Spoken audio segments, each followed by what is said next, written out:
Nobody talks about this. Every training is about how to get the listing, manage it, save it. Almost nobody talks about what to do when the listing should be ended by you on your terms before it expires on theirs. This is exactly that. How to recognize when the listing relationship has become a liability instead of an asset. How to exit cleanly, and why knowing when to release a client is one of the most important skills an experienced agent develops. Let's cover the 4 situations that justify it and how to do it the right way. Why this conversation doesn't happen. Releasing a client feels like failure. The cultural narrative says every listing is an opportunity and persistence beats pricing problems. But the listing you hold on to because you're afraid of what releasing it says about you is an emotional business decision. The listing you release because the math says it costs more than it can produce is a designed business decision. Only one of those business decisions scales. The 4 situations that justify release. So when does it make sense to release a listing? There are 4 situations where the listing may no longer be an asset. It may be a liability. First, the seller refuses every database pricing recommendation. This isn't a seller pushing back once, it's normal. This is when you show them the comps, the feedback, the days on market, and the buyer behavior. And 45 days later, the seller still won't adjust to the market. At that point, the listing is accumulating stigma. Buyers wonder what's wrong, agents stop taking it seriously, the sellers get more frustrated, and you keep spending time on a listing that may not sell. So run the math both ways. Continuing may cost you more time, more marketing, more stress, and still no closing.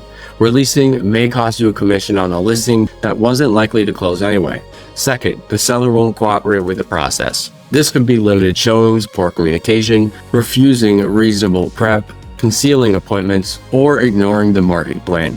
The seller wants the result, but they're blocking the process. You can't sell a home that sellers won't let buyers see, and you can't fix the condition problem that sellers won't consider or price for. Before you release the listing, document what you asked for and what the seller responded. But if the seller keeps undermining the sale and blaming you for the outcome, that listing may need to end. Third, the relationship becomes adversarial or abusive. A difficult client is one thing. An abusive client is difficult. If the seller is insulting you, threatening you, attacking your compliance, or turning every conversation into a fight, that can become an emotional liability. You're a professional. You're allowed to expect professional engagement. That doesn't mean you release someone because the conversation got uncomfortable. But if the pattern makes it impossible to represent the seller effectively, consider ending it. Fourth, you discover material misrepresentation or new risk information.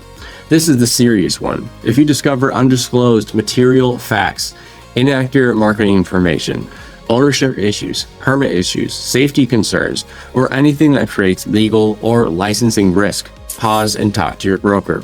Your obligation is to your license, your brokerage, and the truth of what you're marketing. If the issue can't be corrected, you may need to get out. By the way, I'm Doug Smart, co-founder and tech stack developer of Smart Agent Alliance, an eXp Realty sponsor team. We help agents work more effectively and efficiently by bringing together the resources from Smart Agent Alliance, the Wolfpack, and eXp Realty into one organized agent portal.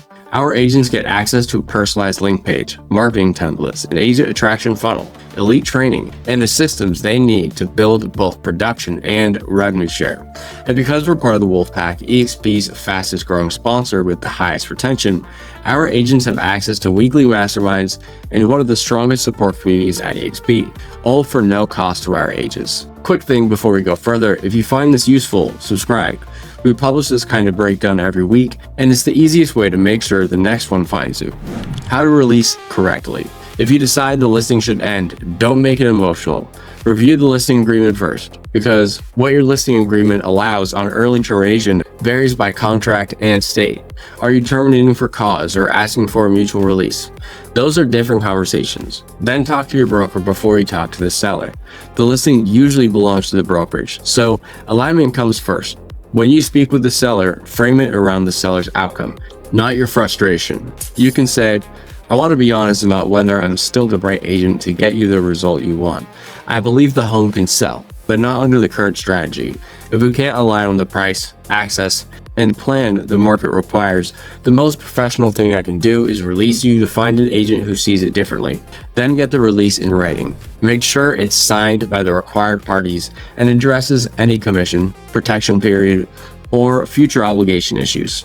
The business case for doing this more.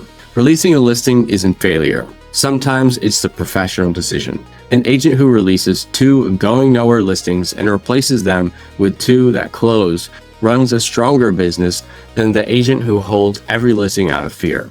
The goal isn't to look busy.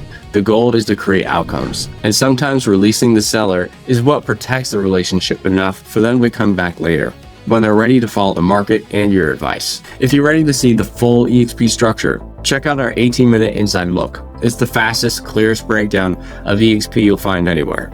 The link's in the description, and if you want to strategize what your business would look like at EXP, we're happy to talk.